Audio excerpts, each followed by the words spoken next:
8A, HUBZone, woman-owned small business, service-disabled veteran-owned small business, or veteran-owned small business, total small business. You guessed it, today we are talking set-asides.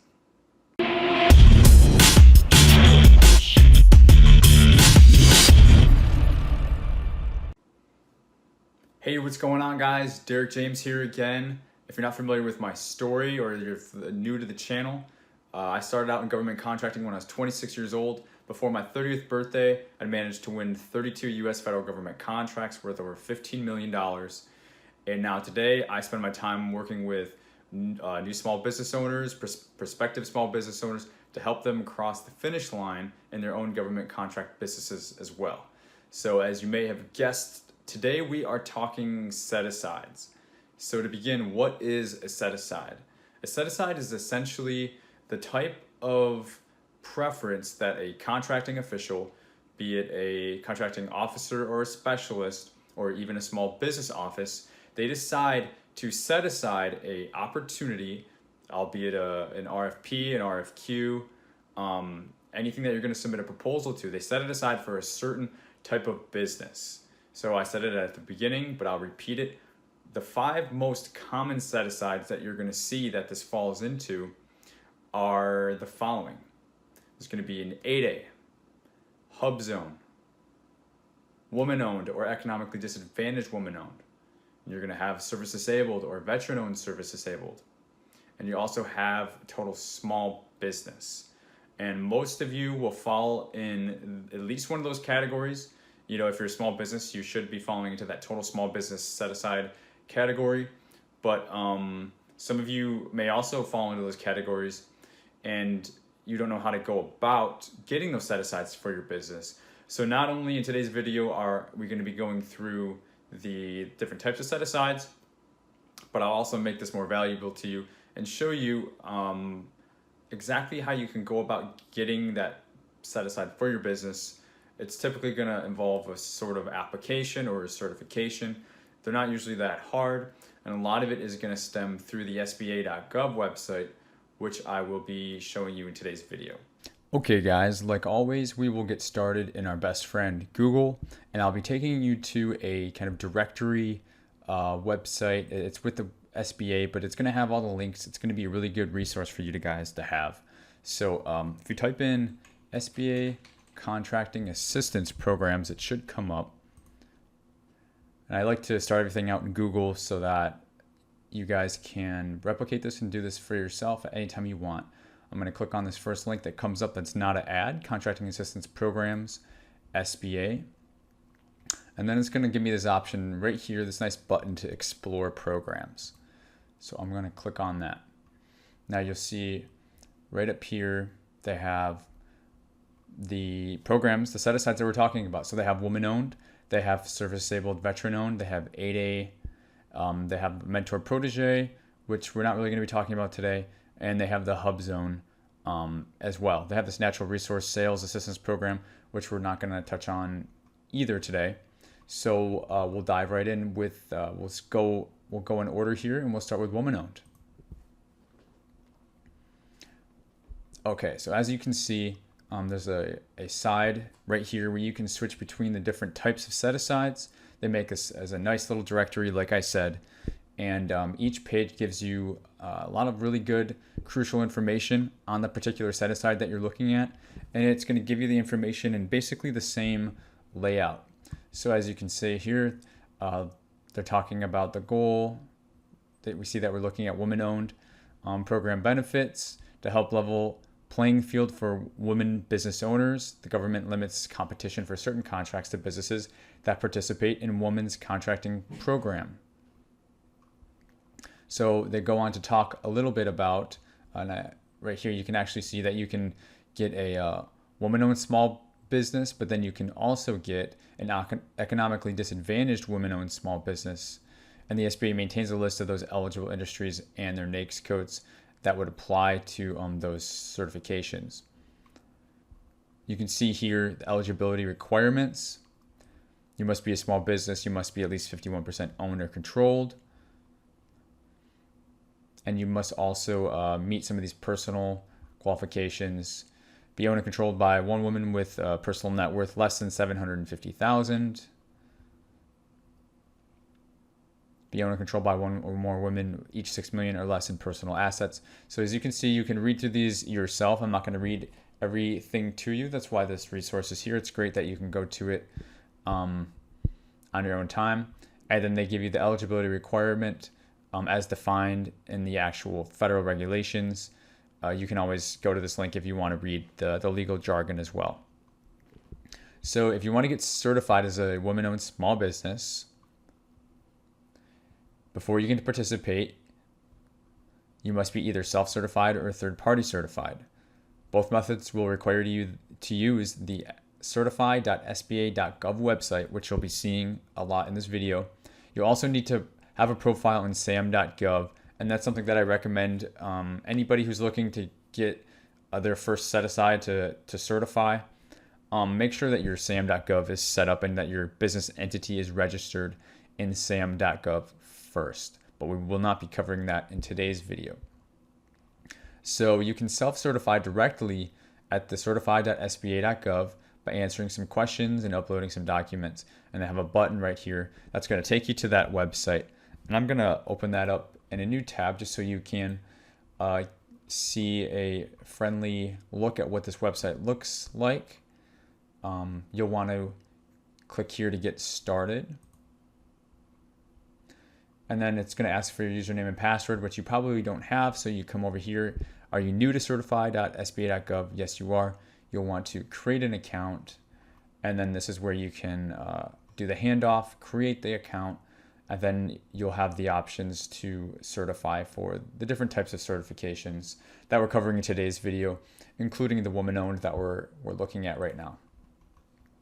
Third-party certification: there are 4 organizations approved by the SBA to actually do this. You got to contact them though to find out their certification process if you're not going to do the self-certification, which most people normally do. It's just easier and faster in my experience. But there's Chamber of Commerce, National Women's Business Owner Corp, a U.S. Women's Chamber, and then the Women's Business National Council. And they provide the links for you there if you wanted to go to that route for any particular reason. So if you are woman-owned and you think you qualify for economically disadvantaged woman-owned, this is going to give you a heads up in the playing field when you're in FBO looking at RFPs and sources sought to respond to. This will open up the world of woman-owned small business set-asides to you that nobody but a woman-owned small business would be able to respond to.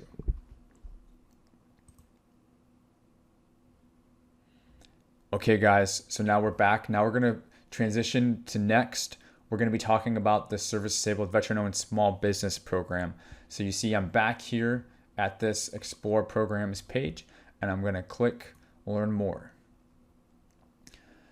So here there's a Service Disabled Veteran-Owned Small Business, also known as SDVOSB.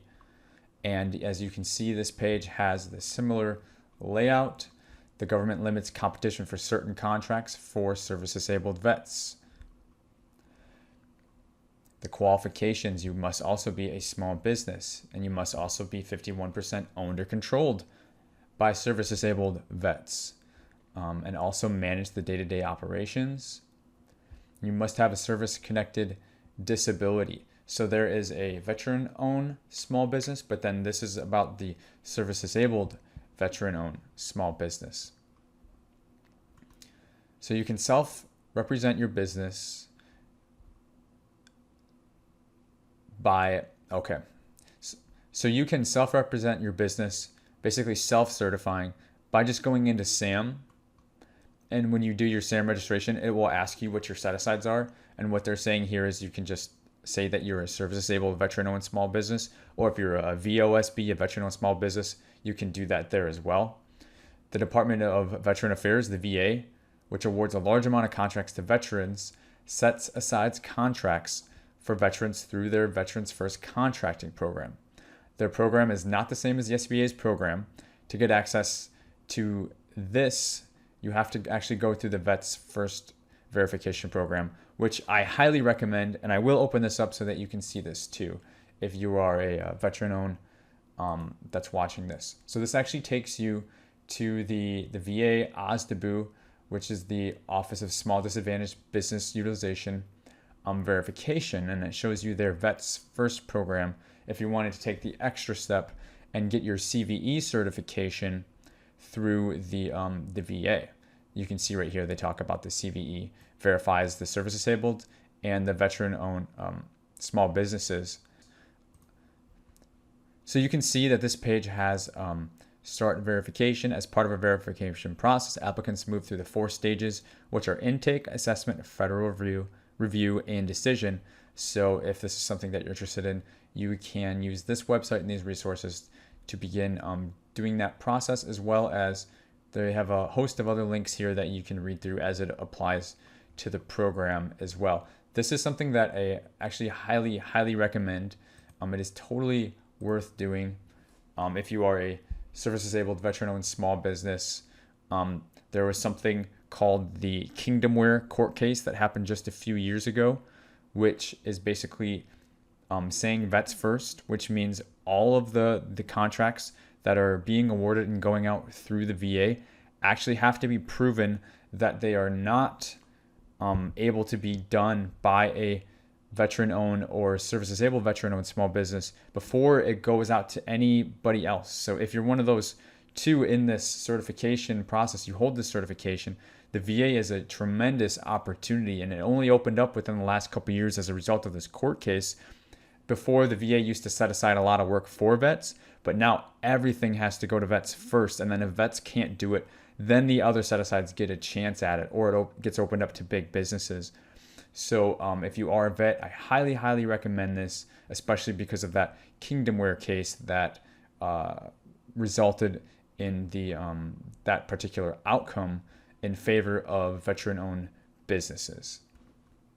Okay, so here we are back again, moving on to the 3rd set-aside, which we'll be talking about today is the 8A Business Development Program. To provide a level playing field for small businesses owned by socially and economically disadvantaged people or entities, the government limits competition for certain contracts to businesses that participate in the 8A Business Development Program. Guys, from my personal experience, this is where my personal experience comes in. I cannot recommend this program enough. There's so many benefits. It really is, if you use the program correctly, you can really start winning prime contracts for your business, even if you don't have any experience, much quicker than any of these other set-asides or any of the other programs that are offered. This thing is fire. It is. You can win contracts up to $4 million each.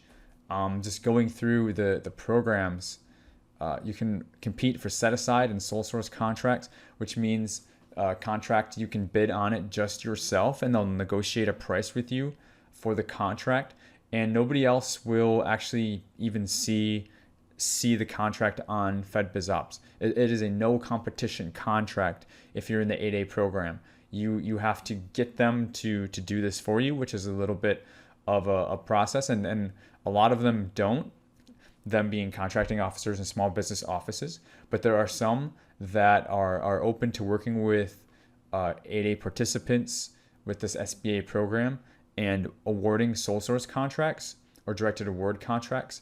And they can be very lucrative and can be a very good way to start getting prime contracts for your business through this incubator program. That's really what it's for. In this program, you're going to get with a business opportunity specialist, which is actually designated by your SBA. You can also form joint ventures through the Mentors Protege program, which is essentially forming a joint venture with an 8A company that has gone through the 9-year program and then has since graduated.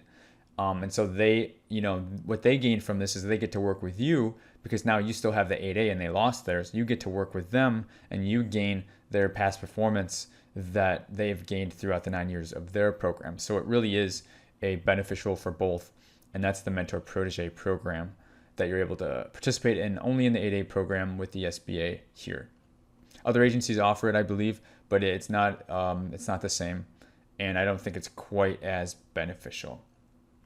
To qualify for the 8A program, you must be a small business, and you must not have already participated in the 8A program because you can only go through it once.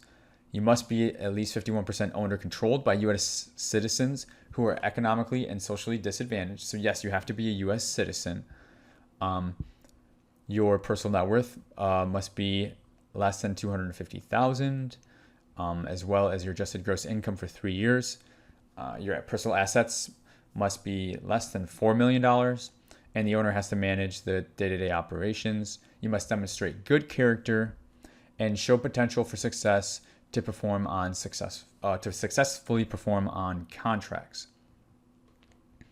Now, if you want to get certified, as you can see here, this is the same. They're going to send you to that certify.sba.gov.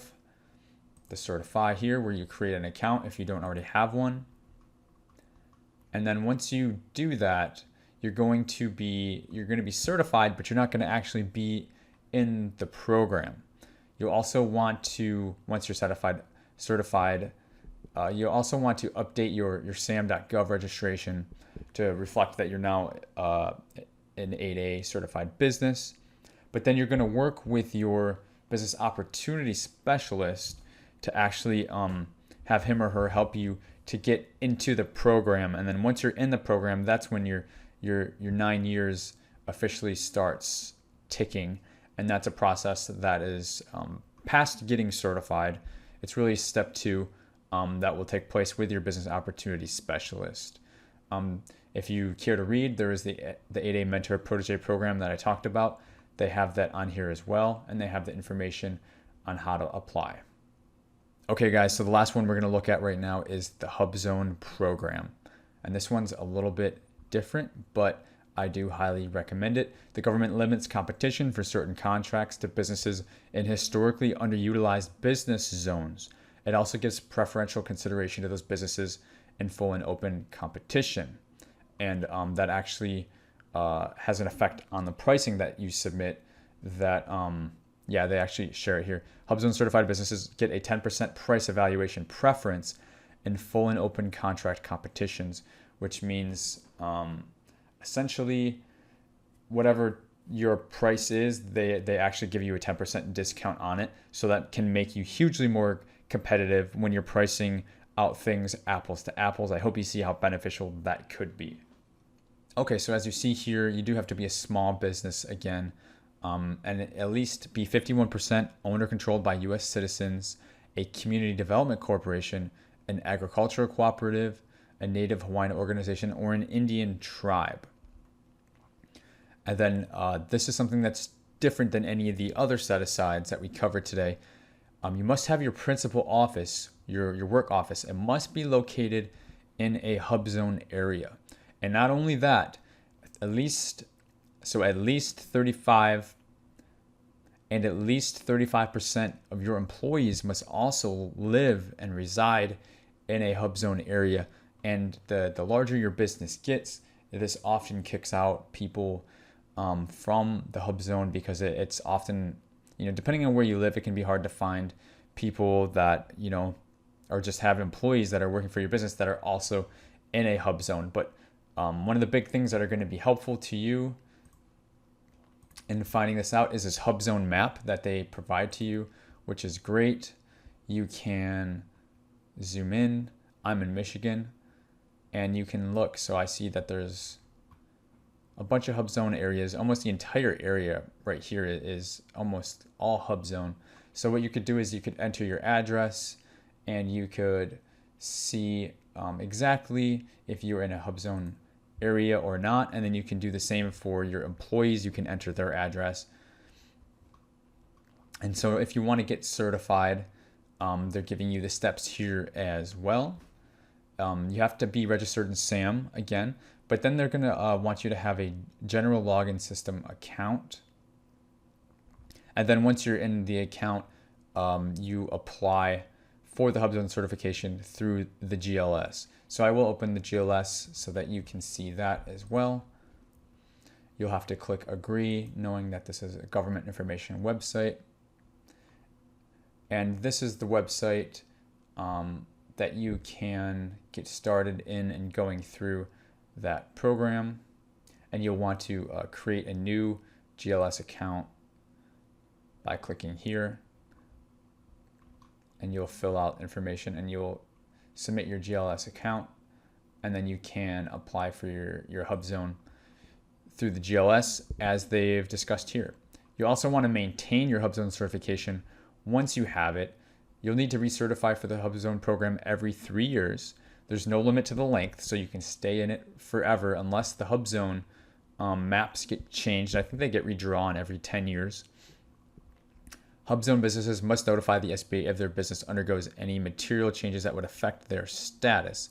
This could mean a change in ownership, business structure, changing your office location, or falling below your 35% minimum for the employees in your company. It says that the SBA may visit the HUBZone businesses unannounced and conduct program examinations. The SBA does not. The SBA does this to confirm that businesses continue to meet the HUBZone requirements. Okay, guys, welcome back. I hope that you really found that this video was helpful in going over the 5 top set-asides that most small businesses fall into, at least one, that can really make a huge difference for your business, that can really limit the competition that you're going against and put you in the pools of companies that you want to be in, instead of just kind of going after everything and not having a leg up on anything, if that makes sense. So I hope you guys liked today's video. Please like the video if you liked it, and subscribe to my channel if you like videos about government contracting and you like learning things about government contracting. I'm definitely going to keep uploading videos to this channel for you guys. And if you have any questions or comments, feel free to utilize the comment section below the video, and we will see you guys next time. Hey guys, actually I almost forgot, total small business. What happened to that? So if you are a small business, you are already a total small business. The way that you remain a small business is that you don't want to exceed your size standard that's associated with your primary NAICS code. So whatever NAICS code that you're registered in with through sam.gov, look at that NAICS code, look it up in Google, and it'll have a size standard associated with it. It might be 4 million, 10 million, 20 million, something like that. What that means is you can't exceed that number in 3 years average receipts and revenue for your company with that particular NAICS code. Otherwise, if you do exceed that, then you blow your total small business status, and you actually have to wait until your receipts come back down so that you're then reconsidered to be a small business. Now, if you're in the 8A program and you exceed it, you can actually get yourself kicked out of the 8A program for growing too quickly. So you want to make sure that if you're winning a lot of contracts, that you win them under different NAICS codes so that you don't exceed your total 3-year average revenue in any particular NAICS code. Especially your primary NAICS code, though, is the one that you want to be the most worried about. Okay, so for real this time, bye.